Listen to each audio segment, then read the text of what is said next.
হবে। আমি বাচ্চাদের যেটা বলবো, আজকে যেটা তোমাদের যেমন পড়াশোনা করতে হয়, পড়াশোনার জন্য রেজাল্ট ভালো করতে হবে, পাশাপাশি কিন্তু সংস্কৃতিতে তোমাদের আগাতে হবে, পাশাপাশি কিন্তু তোমার ক্রিয়াঙ্গনে আগাতে হবে। শুধু মোবাইল টিপলে, ওই কি বলে টিকটক করলে কিন্তু তোমার ফিউচার জিরো। নতুন বাংলাদেশ আজকে ভালো তো যে 2 বছর আগে এই দিনে তোমার মনে হবে যে রাব্বির কথা, এই শহরের একটা সন্তান, প্রথমেই তালামের কথা, প্রথমেই 10 জন শহীদ, তাদের কথা মনে হওয়া উচিত ছিল যে আজকের দিনটি কাছে 5 তারিখ। গত বছর আমার সন্তানরা, আমার বাচ্চারা, আমার ভাইরা, আমার পার্শ্ববর্তী, আমার নিকটজনরা কোথায় ছিল? এই জিনিসটা কি আমাদের ভিতরে আসছে না? আমি কি শিখতে পারি আজকের দিনে এসে? এটা কি দেওয়া উচিত?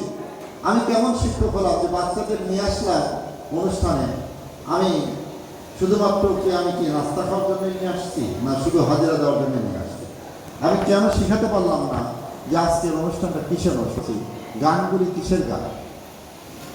তাইলে নাইলে গান তো আমরা গাই নাই এখানে। এখানে তো গান গিয়েছে, আমি দেশাত্মবোধক গান গিয়েছি।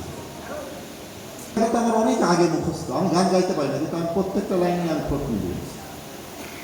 আমি আপনাদের শিক্ষকদের অনুরোধ করবো, গার্জিয়ানদের অনুরোধ করবো, আমরা অনুষ্ঠানে আসবো, অনুষ্ঠানের মাহাত্ম্য যদি আমরা না বুঝি, অনুষ্ঠানে যদি ধারণ করতে না পারি, তাহলে কিন্তু আমরা সামনের দিকে খুব বেশি আগাতে পারবো না। আমরা বক্তব্য বিরক্তিকর জিনিস। আসলে আমি যেভাবে কথা বলি সেভাবে যদি আমি বিশ্বাস করি, যদি শিক্ষকরা কথা বলতেন, তাহলে কিন্তু বাচ্চারা কিন্তু অনেক সুযোগ, ওই কোমলমতি বাচ্চাদের কিন্তু আসলে এখানে এসে ধমকানোর সুযোগ আমার নাই, বোঝানোর সুযোগ আছে। আমি বিশ্বাস করি, যদি শিক্ষকরা এই কোমলমতি বাচ্চারা কিন্তু কাদামাটির মতো, যেভাবে আপনি শেখাবেন তারা সেভাবেই শিখবে। এই বাচ্চাদের আপনি যেভাবে, যদি বলেন যে এই নাস্তা প্যাকেটটা তুমি একটু পরে খাও, শেখাবে। যদি বলেন যে খুলে প্যাকেটটা পকেটে রাখো, যাওয়ার সময় ডাস্টবিনে ফেলে যাও, ও কিন্তু শুনবে, কিন্তু বলার ধরনটা সুন্দর হতে হবে। বাচ্চারা কেন শিখছে? বাচ্চারা কেন আজকে মনে করবে না 2 বছর আগে বাংলাদেশ কোথায় দাঁড়িয়েছে? আমি কি শুধুই হইচই করার জন্য আসবো এখানে? আমি যেটা অনুরোধ করবো, আজকে যারা শিক্ষক যারা আছেন, আমি সকলের কাছে অনুরোধ করবো, এই বাচ্চারা আমাদের ভবিষ্যৎ। আমরা আমাদের কিন্তু যাওয়ার অস্তগামী সূর্যের মতো আমরা আজকে আমি আছি, কালকে আমরা থাকবো না। জেলা পরিষদের প্রশাসক বলেন, সিভিল সার্জন, সামনের সাহিত্যে যারা আছেন, আমরা অস্তগামী সূর্যের মতো। আমরা 75-এ দেখেছি, আমরা 90-এ দেখেছি, 2001-এ দেখেছি, আমরা বারবারই বলছি, কিন্তু আমরা দেখতে পাচ্ছি না। আমি বারবার বলি, আমাকে আন্দোলন করেই যা দিন শেষ হয়ে যাবে আমাদের।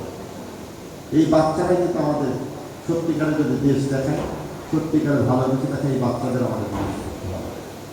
আমি শিক্ষকবৃন্দের কাছে অনুরোধ করবো, অনুষ্ঠান শেষ না হওয়া পর্যন্ত একটা বাচ্চা যাবে, এবং আপনারা প্রয়োজনে দাঁড়িয়ে থাকবেন, গেটে পাহারা দেবেন।